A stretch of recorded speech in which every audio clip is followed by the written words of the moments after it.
રાજ્યમાં કેટલાક જિલ્લામાં શિક્ષણની સ્થિતિ ખરાબ છે। જામનગરની ધ્રોલમાં એક શાળા છે શિક્ષક વગરની।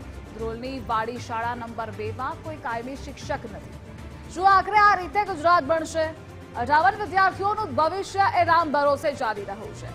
પરીક્ષા માથે છે ત્યારે જ શાળામાં કાયમી શિક્ષક નથી। છેલ્લા 3 મહિનાથી શાળામાં કાયમી શિક્ષકની નિમણૂક પણ નથી થઈ। વાલીઓ કાયમી શિક્ષક માટે અનેક વખત રજૂઆત કરી ચૂક્યા છે। ધ્રોલની અન્ય શાળામાંથી શિક્ષકોને બોલાવી અહીં અભ્યાસ કરાવાય છે। જિલ્લા શિક્ષણ અધિકારીને પણ લેખિતમાં રજૂઆત કરી છે। બેકાયમી શિક્ષકની બદલી અને એક શિક્ષકને બીઆરસીમાં સમાવી દીધા। જોકે ત્યારબાદ હજુ પણ આ શિક્ષકોની ભરપાઈ નથી થઈ। હવે વાલીઓ અને વિપક્ષ એ આંદોલન કરવાના મૂડમાં છે। શાળામાં જે શિક્ષક હતા મોહનસિંહ, એને સીઆરસીમાં પ્રમોશન મળતા એ ત્યાં હાજર થયેલ છે। એટલે અમારા તાલુકા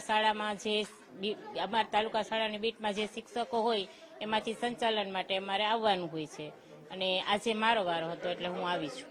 અહીંયા ધોરણ 1 થી 5 છે અને કુલ સંખ્યા બેનના જણાવ્યા પ્રમાણે અત્યારે 45 છે રજીસ્ટર સંખ્યા। આ શાળામાં થોડાક સમય થયો છે, મહિના દિવસ જેવું છે। મોહનસિંહ સર જે હતા એ સ્કૂલમાં પણ સીઆરસીમાં પ્રમોશન મળવાના કારણે અત્યારે તે શાળામાં નથી, એને પ્રમોશન મળી ગયું છે। જેથી કરીને ધ્રોલની બીજી શાળાઓમાંથી સંચાલન તરીકે અહીંયા સ્કૂલમાં શિક્ષકને મૂકવામાં આવે છે। 1 થી 5 ધોરણની સ્કૂલ છે અને અત્યારે પરીક્ષાનો માહોલ આવી રહ્યો છે, પણ અત્યારે સંચાલનમાં મૂકવામાં કારણ કે બીજા તો શિક્ષક છે નહીં, એટલે અત્યારે સંચાલનથી સ્કૂલ ચાલી છે।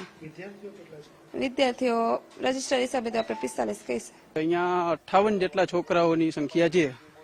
જુદા જુદા સત્વારો સમાજના છોકરાઓ આવે છે, તેમજ આદિવાસીઓના છોકરા આવે છે, કુંભારના છોકરાઓ આવે છે, અલગ અલગ બધા વેણના છોકરાઓ અહીંયા ભણવા આવે છે। પરંતુ અત્યારે પરીક્ષા નજીક આવતા કોઈ શિક્ષક અહીંયા હાજર છે નહીં।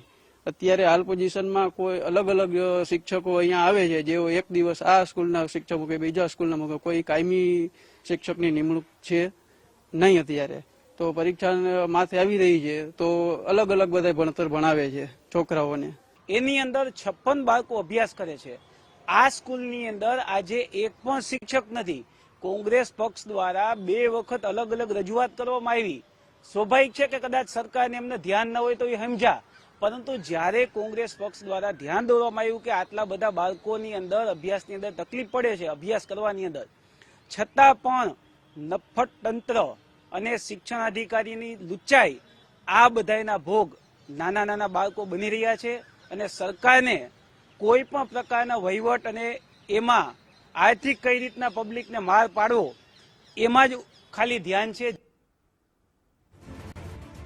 હવે જિલ્લા શિક્ષણ અધિકારી લૂલો બચાવ કરી રહ્યા છે।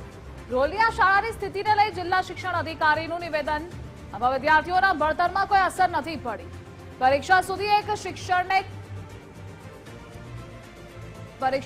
એક શિક્ષકને કાયમી અહીં મુકાયા છે। અન્ય શાળાના શિક્ષકો પણ અહીં અભ્યાસ કરાવે જ છે। અમે વહેલામાં વહેલી તકે કાયમી શિક્ષકની ભરતી કરી દઈશું।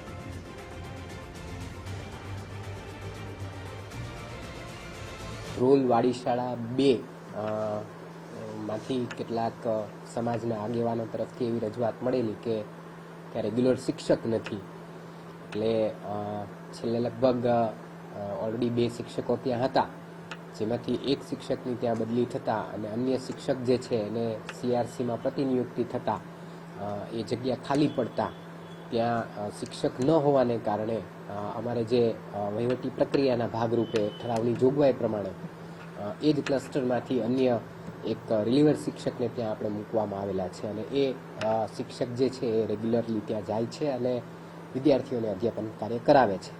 હાલ પણ એવી સૂચના આપેલી છે કે જ્યાં સુધી પરીક્ષા પૂર્ણ નથી થતી ત્યાં સુધી એક રેગ્યુલર શિક્ષક જે છે એ ત્યાં ને ત્યાં જ રહે અને વિદ્યાર્થીઓને અધ્યાપન કાર્ય કરાવે અને સરસ રીતે પરીક્ષા લેવાઈ જાય એ સુનિશ્ચિત કરવાની તમામ પ્રકારની સૂચનાઓ છે એ તાલુકા પ્રાથમિક શિક્ષણાધિકારી અને જે તે પે સેન્ટરના તાલુકા શાળાના આચાર્યને આપણે આપેલી છે।